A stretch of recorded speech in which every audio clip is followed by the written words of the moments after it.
illustrates the point that prohibition doesn't actually deter use, it may even stimulate it, act as an incentive for people to do something that's naughty. And so the assumption that's widely given that legalising cannabis or any other drug is likely to increase the levels of usage among the population as a whole is quite obviously flawed. Even the British Crime Survey found a reduction in the people who were claiming to use cannabis during the periods when it was down to Class C. So when we actually look at the potential for a raising excise duty, there are two ways of doing it. It's either a flat rate, or there's actually basing it on the THC content, rather like it's the way alcohol is done. With alcohol, the inspectors will test each batch of alcohol, specific gravity when they're actually brewing beer, etc. And duty is actually levelled on the actual alcohol content of the drink. Therefore, what we're suggesting is that cannabis should be taxed on the basis of £1 per gram per 5% THC, which would add about £3 a gram to the cost of an average deal of skunk. However, bear in mind that, of course, a lot of the current price is due to the fact that it's illegal and there is the risk factor, the danger money, and so the actual production costs are very, very much lower than this. And so even absorbing the tax, I wouldn't expect the actual levels of the price levels to go up significantly.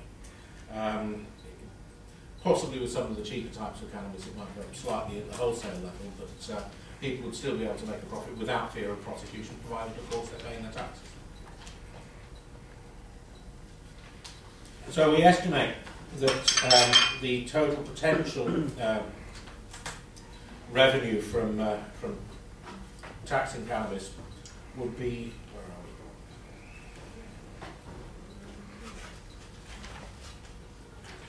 we? Would be between around about £2.5 and £6.5 billion a year, with an average of about 4.9 billion, based on figures from each year since 2004. Now, on top of that, you have to add VAT, potential income tax from increased economic activity, and also the fact that people with a cannabis record are denied certain occupations and their earning power, earning capacity, on average is about £1,000 less than somebody with a clean record. And so we estimate that there's going to be significant increases in income tax revenue, etc. With production of cannabis, has suggested, there's somewhere between 150,000 and 500,000 people in Britain that grow cannabis, ranging from somebody growing a single plant in the window under natural light to large-scale facilities in industrial or agricultural premises where there are, in some cases, hundreds of lights and many thousands of plants. However, for personal use, you have to look at how long it takes to grow a crop, how much is produced, and how much somebody actually uses. And we estimate that rather than basing any sort of personal limits on a number of plants, it should be based on some more objective measures, such as the actual surface area under cultivation, or the lighting available, the artificial lighting, so that somebody that's growing 2 square metres of flowering plants could expect to gain around about ½ a kilo, which over a period of 14 weeks is around about, works out to around about an ounce a week, which is enough for reasonably heavy consumption, all but the heaviest users to be able to cope with an allowance of that nature.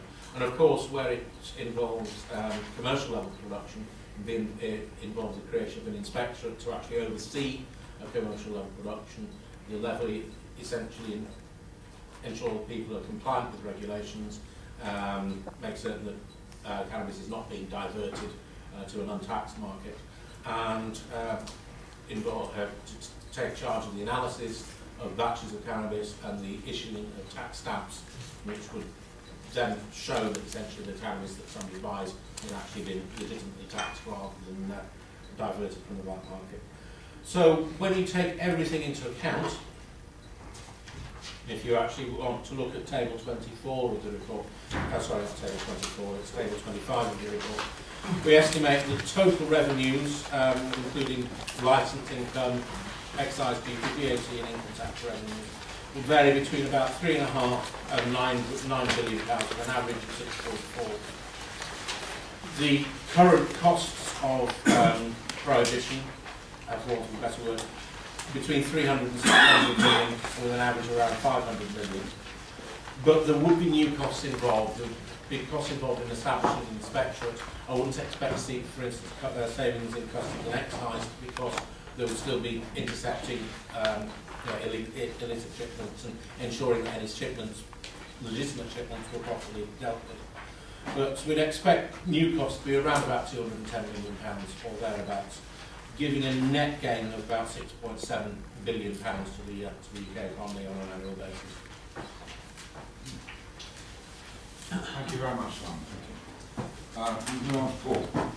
Okay, thanks. I'm optimistic that this report by the Independent of Marketing Review might break new ground, because it speaks the language of politicians, it speaks the language of money, which they can see. £6 billion, these are great attractions to politicians, really, to put it that way. The path that's been followed by politicians in this country, many others, for 40 years has been one that's based on policies that are evidence-free and prejudice-rich. Almost everything that every government has said and forecast on drug policies has been wrong during those 40 years.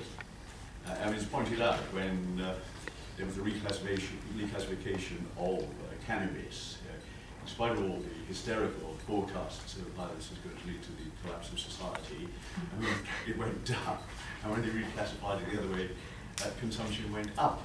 You know, exactly wrong. I mean, I remember sort of golden moments of the years of Tony Newton and George Howard. Tony Newton speaking to the government, George Howard speaking to the opposition. We had a Friday debate about drugs once a year. And during the debate, both of them had to leave the chamber at some point because they needed a fix, because they were both chain smokers. And what they went on preaching about the horrors of young people using drugs, they were hoofing it off to the bar, to have a quick cigarette, a drop of whiskey, possibly a couple of paracetamol for a headache they really get the next morning.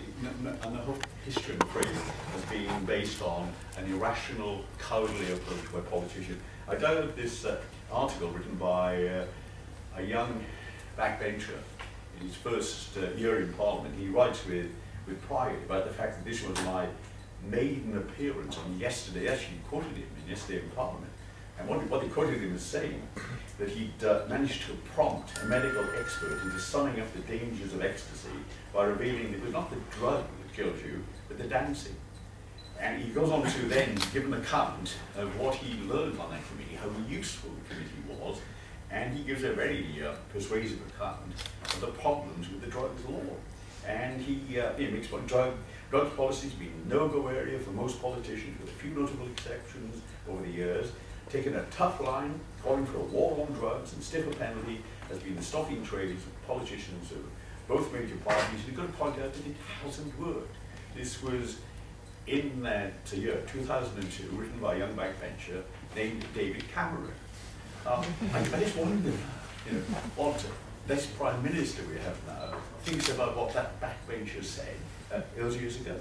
Because he's one of the first Prime Ministers who does understand the position, that he does understand, and he played a very impressive role on that select committee. I remember him cross-examining the father, called Fulton Gillespie, whose son had died because he'd injected himself with talcum powder, which he thought was heroin. And the policeman was a very, what we're going to do with drug users is to lock them up, throw away the key. And he changed entirely, became someone who was campaigning for a sensible policy on drugs. Peter mentioned here, I mean, one of the awful things on this is the deep ignorance. I mean, Charles Walker, who's otherwise a sensible a member of the committee, I'm talking the most barking nonsense about cannabis. I recall Nigel Evans, who's a deputy speaker now, making a pronouncement in the debate saying, how on earth can anyone encourage someone to use cannabis? do you realise it's made up of 70 chemicals? I didn't make anyone drink one side and told him how many chemicals were in the cabbage that he had in the canteen the night before. But it is an area of bad science. And the result is this colossal waste of revenue that could be brought in, the stigmatizing of a drug that's on a par with, safer than many, less addictive than many drugs that are widely available, freely available, but the myths persist. And there must be some way, I believe, of getting a breakthrough. And I believe it will come through with the position on those who use cannabis as a medicine. And the evidence is overwhelming.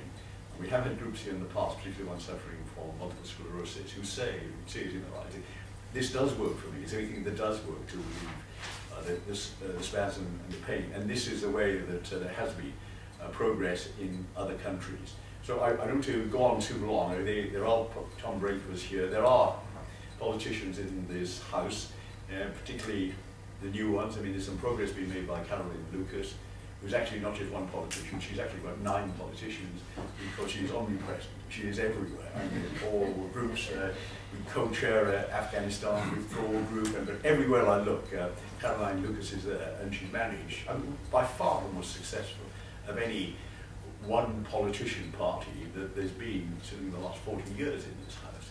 But she has, with the leadership in Brighton, made progress there with sensible policies, and they're groups of people from all parties who realise that our drug policies are mad, they're wasteful, and they affect people's lives and keep them from a medicine of their choice.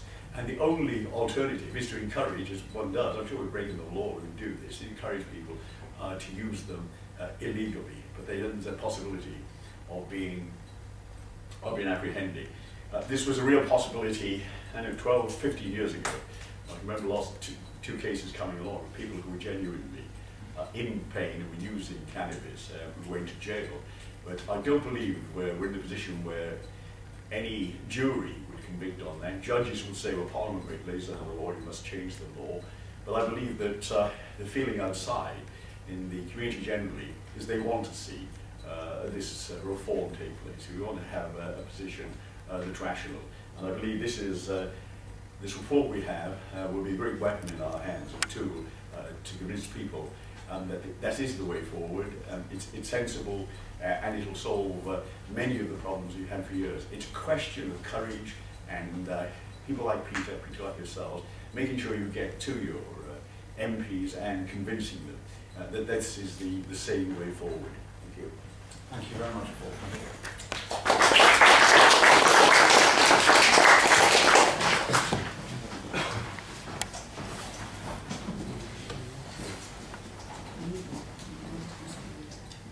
Hello. Human nature. Sometimes I despair. All around us there's poverty, bad parenting, gangs, war, cruelty, crime.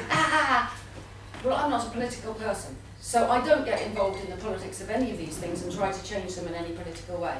So why am I here? Because this is the one thing that actually makes me want to bother to get on a train to London and come and talk about it. I think if there's anything that we could do to change our society in this country and also in the wider world for the better, it would be reforming our drug laws. Now, I'm speaking to the converted here, but anyway, never mind. Let's encourage each other in this way. It seems to me that prohibition is like a kind of a drag on all of us. A kind of, like, I imagine, kind of Dick Whittington with a little bundle full of lead, or sort of, you know, and it's on all of us. Not all of us smoke cannabis, although an awful lot of us do. But all of us are affected. I used to live in Bristol, and I now live in a peaceful little village in Devon. We were broken into again and again and again. And none of the perpetrators was ever caught, and all the police would say, they'd come round dutifully